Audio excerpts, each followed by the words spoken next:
कितने नौजवान लड़के हैं कि उनके बाल इस्लामी हैं।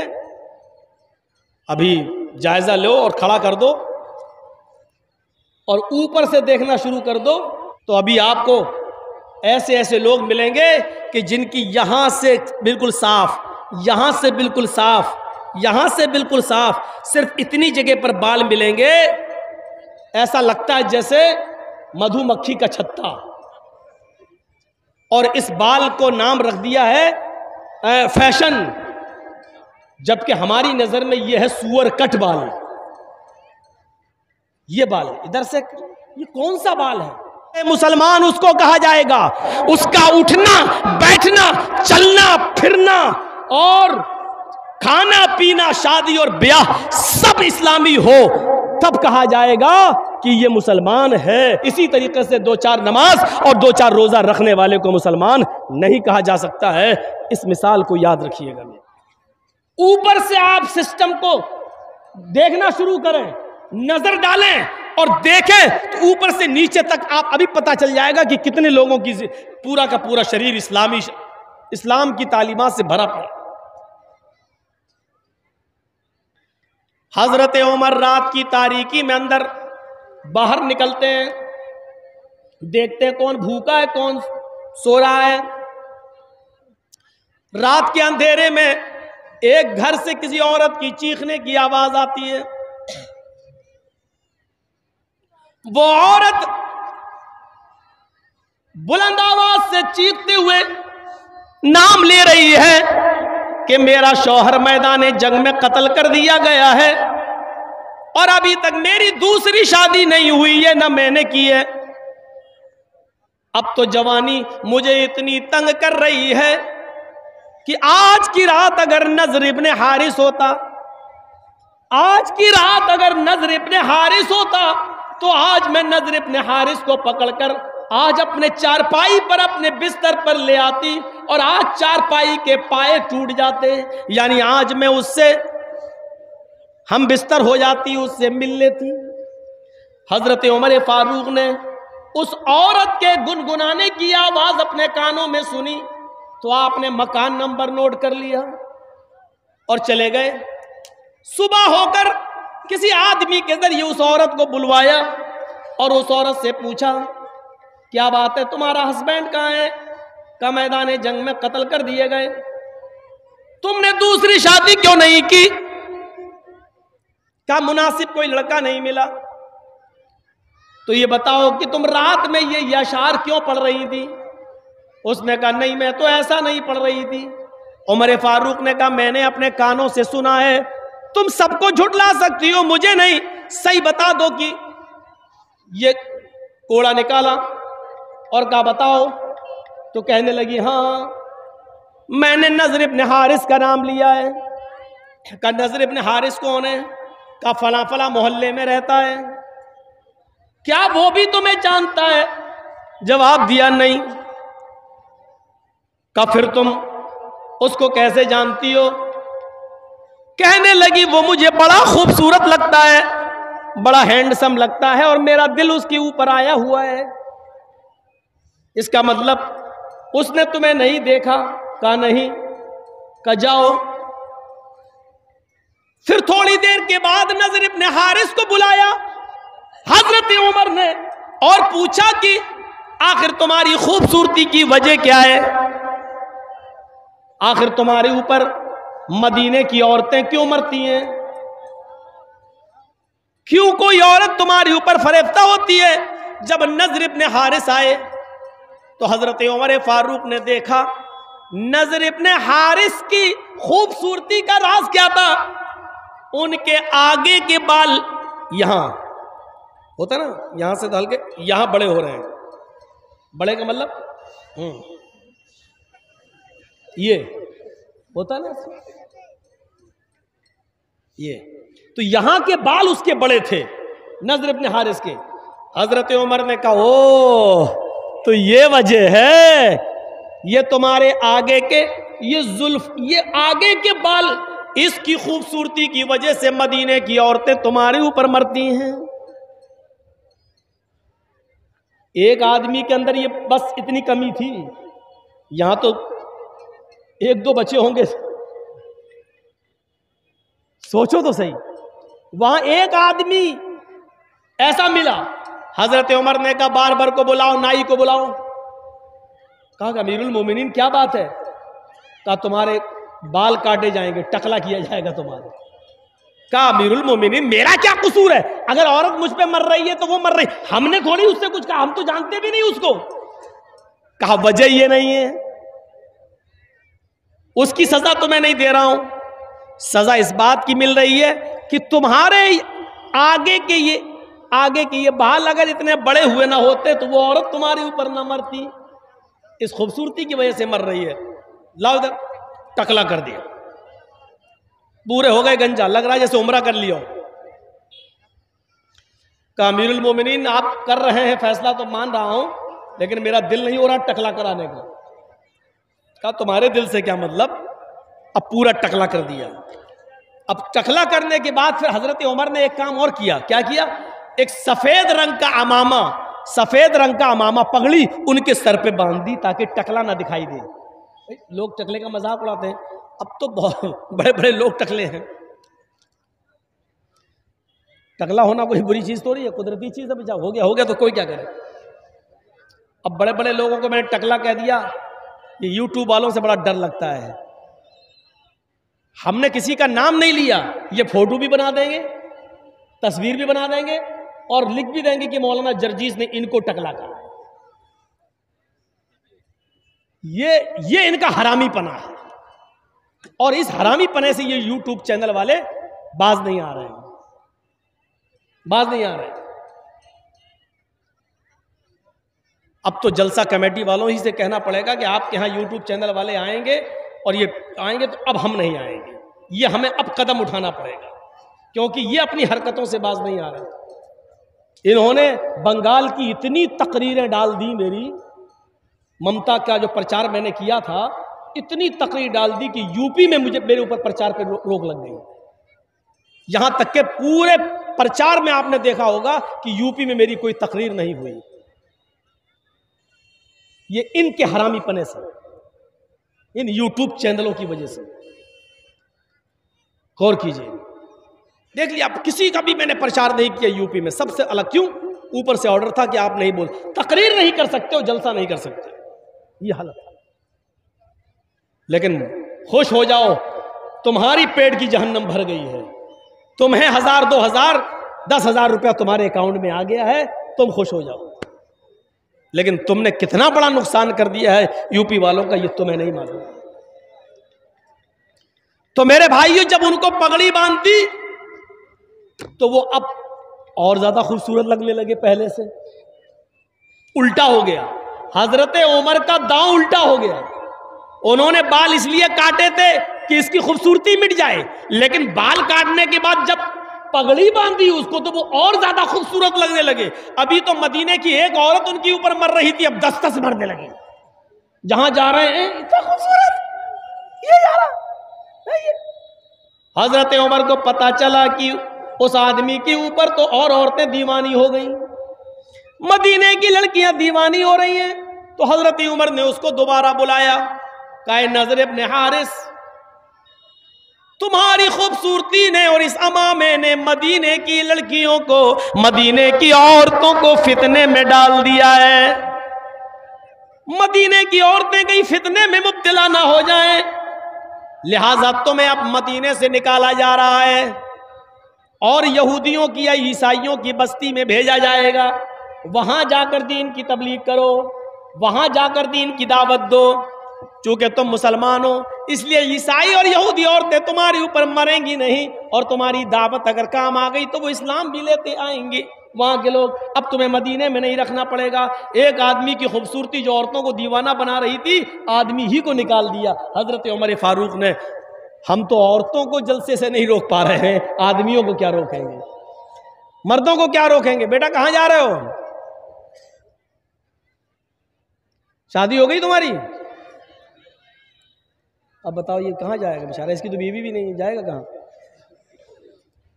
अजीब अजीब लोग उठते हैं जलसे से, बच्चे उठते हैं उनकी बीवी नहीं, 80-90 साल के बुढ़े उठते हैं बेचारे, चाचा वो चाची के लायक नहीं रहे। अजीब अजीब चीजें देखने को मिलती हैं, नए नए नमूने, और उठ के जा रहे हैं। अरे जब जाना ही था तो आए क्यों थे भाई? अब ये देखो, अभी अभी अभी बोले नहीं, ये उठ के जा रहा है। क्या कहोगे आप? सिस्टम नहीं है हमारे पास, हम इसलिए आज पीछे हैं। सिस्टम आज हम भूल गए। अल्लाह के रसूल ने सिस्टम पर जोर दिया था सबसे ज्यादा। सिस्टम मजबूत था, हमारे पास सिस्टम मजबूत नहीं। औरतों को मस्जिद में आने की इजाजत दी अल्लाह के रसूल ने, तो सिस्टम इतना मजबूत था कि औरतों का रास्ता अलग था, मर्दों का रास्ता अलग था। सिस्टम इतना मजबूत था कि कोई भी औरत खुशबू लगाकर, चूड़ियां पहनकर, पाजेब पहनकर मस्जिद में नहीं आ सकती थी। सिस्टम को मजबूत बनाइए मेरे भाई, सिस्टम को। हमारे यहां सिस्टम मजबूत नहीं है। हम अपनी मां बहनों पर जरा नजर डालें, क्या कर रही हैं?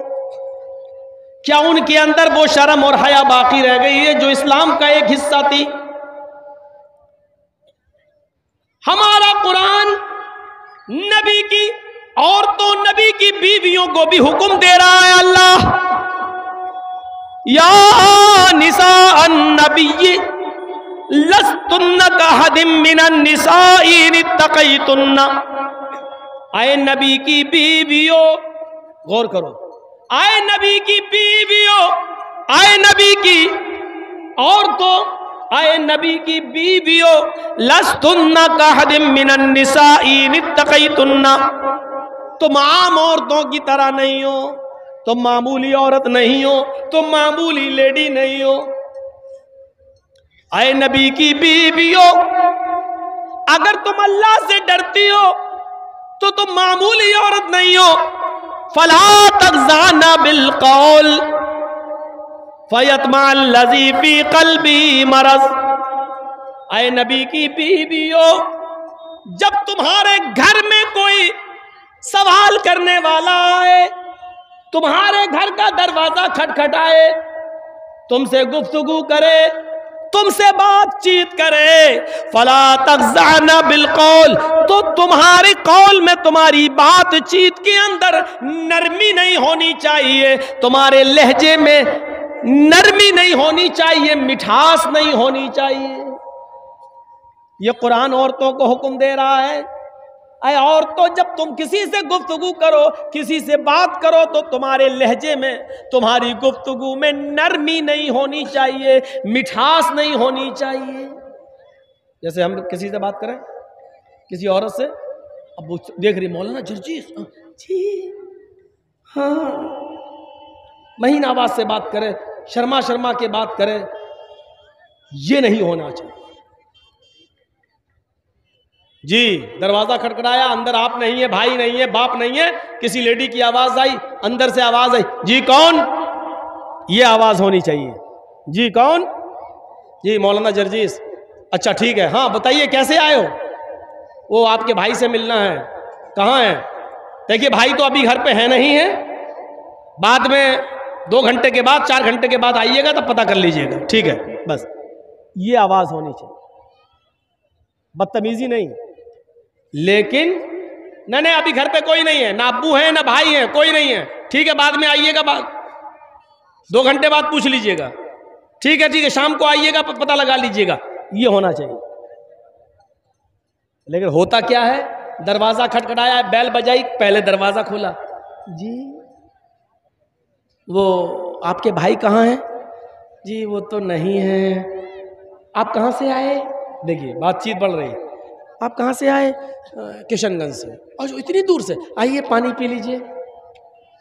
जब तुम्हारे घर में कोई नहीं है तो तुम किसी को पानी पिलाने के लिए भी अंदर नहीं बुला सकती। इसमें बदतमीजी नहीं मानी जाएगी। आपके घर में सब लेडीज ही है, कोई जेंट्स नहीं है, तो आप दरवाजा मत खोलिए। कौन? कहां से आए हो? ठीक है अभी भाई नहीं है, अभी अब्बू नहीं है, ठीक है बाद में आइएगा, शाम को आइएगा, तब मालूम कर लीजिएगा। ये अब खोल के कहो एक्सक्यूज मी, आइए पानी पी लीजिए। जब इस तरीके से तुम कहकर उसको आज अपने घर में बुला लोगी आज तो तुम्हारे भाई से मिलने आया, 2 घंटे के बाद तुमसे मिलने आएगा। कुरान इसी को कह रहा है, फला तग़ज़ाना बिल कौल, तुम्हारी कौल में, तुम्हारी बातचीत में नरमी नहीं, मिठास नहीं होनी चाहिए। अगर तुम नरमी से और मीठेपन से बात करोगी, फयतमअल्लज़ी फी क़ल्बी मरज़, तो जो बीमार दिल वाला है, जिसका दिल कमजोर है, फौरन किसी लड़की की हल्की सी आवाज सुनकर पिघल जाता है, उसकी तरफ झुकने लगता है, इसको अल्लाह के नबी, इसको कुरान ने क्या कहा? मरज़। फयतमअल्लज़ी फी क़ल्बी मरज़, जिसके दिल में बीमारी होगी, इश्क की, मोहब्बत की, वो तुम्हारे बारे में तरह तरह के ख्यालात अपने दिमाग में रखने लगेगा। फयतमअल्लज़ी फी क़ल्बी मरज़, वो अपने दिल में तुम्हारे बारे में नए नए ख्यालात, नए नए तसव्वुरात अपने दिल में रखने लगेगा। इसलिए मिठास नहीं होनी चाहिए तुम्हारी आवाज में। ये अल्लाह रब्बुल आलमीन ने हुक्म दिया है। और औरतों को हुक्म दिया है अल्लाह रब्बुल आलमीन ने, वइज़ा सअल्तुमूहुन्ना मतान फसअलूहुन्ना मिन वराइल हिजाब। हाय मोहम्मद के मानने वालों, आए मुसलमानों, जब तुम किसी घर में जाओ और घर में कोई मर्द ना हो और औरतें ही औरतें हो और तुम्हें वहां कोई चीज लेना हो, उस घर से कोई चीज हासिल करना हो, उस घर से कोई चीज तुम्हें लेना हो, वइज़ा सअल्तुमूहुन्ना मतान, अगर कोई सामान तुम्हें चाहिए, फसअलूहुन्ना मिन वराइल हिजाब, तो पर्दे की ओर से मांगो, दीवार के पीछे से मांगो, दरवाजे के अंदर से मांगो। यानी औरतें दरवाजा ना खोलें, सामान लेके आए, उतना ही गेट खोलें और सामान दे दें। सामान देते हुए, प्लेट देते हुए, बर्तन देते हुए या कोई भी चीज देते हुए अपने हाथों में सॉक्स, अपने हाथों में ग्लव्स पहन ले, ताकि तुम्हारे हाथ की कलाइयां, तुम्हारे हाथ की हथेलियां भी गैर मर्द को नजर न आए। ऐसे पर्दे की ओर से उनसे सवाल करो, फसअलूहुन्ना मिन वराइल हिजाब, पर्दे की ओर से उनसे मांगो। और उनको भी चाहिए जो सामान देंगे वो पर्दे के पीछे से तुम्हें दें, यानी सामने ना आए। ये कुरान कह रहा, कुरान जलसों में भी सामने आ रही हो तो क्या हाल होगा, दुकानों पे घूम रही हो और हम जलसे करा रहे हैं। साहब, सिस्टम हमारा मजबूत है, हमने रस्म बना ली है, अमली अक़दाम नहीं किया है। वहां अमली अक़दाम होता था। कैसे? एक नौजवान टखने से नीचे पैजामा पहने हुए था, उसका कपड़ा टखने से नीचे था यहां, और जा रहा था ऐसे। हजरत उमर ने देखा है टखने से नीचे, तो हजरत उमर ने उसको बुलाया, ए अंतहाइज। अब तर्जुमा सुनो। हजरत उमर ने कहा, ए नौजवान अंतहाइज। उसने पीछे मुड़ के देखा हजरत उमर से, मुझसे कह रहे हैं, कहा अंतहाइज। अंतहाइज का मतलब जानते हो? क्या तुझे पीरियड आ रहा है? क्या तुझे महीना आ रहा है? औरतों को महीना आता है ना, पीरियड। जो औरतें बालिग हो जाती हैं, जो लड़की बालिग, उनको एक महीने में चंद दिन ब्लड आता है, जो उसको पीरियड बोलते हैं, एमसी। तो हजरत उमर ने कितना खतरनाक जुमला बोला उस नौजवान को। सोचो, आप ये मत कहना मौलाना जर्जी इतना बेशरम ऐसी बात कह रहा। मैं नहीं कह रहा हूं, हजरत उमर ने कहा है। क्या कहा? अंतहाइज, क्या तुझे पीरियड आ रहा है? क्या तुझे महीना आ रहा है? तो उसने पीछे मुड़ के देखा, कोई औरत तो जा नहीं रही है। हजरत उमर किससे कह रहे हैं? कहा पीछे क्या मुड़ के देख रहा है? तुझसे कह रहा हूं। हंसने लगा, मुझसे? मुझसे? हाँ। कहा आपका दिमाग सही है? कहा क्यों? कहा यहीजुर रजुल। उस आदमी ने कहा क्या मर्द को भी महीना आता है? है सवाल देखिए उसका। हजरत उमर ने से उसने कहा मुझे महीना, हल यहीजुर, क्या मर्द को भी महीना आता है? तो हजरत उमर ने कहा क्या मर्द भी टखने से नीचे पैजामा पहनता है? यानी कपड़ा टखने से नीचे पहनने का हुक्म अल्लाह ताला ने नबी ने औरतों को दिया है, मर्दों को टखने से ऊपर पहनने का हुक्म दिया है। यहां से ऊपर रहेगा कपड़ा आपका, मर्द का टखने से नीचे, यहां तक कि पैर भी छिप जाए। औरतों को हुक्म दिया है कि वो नीची शलवार पहने।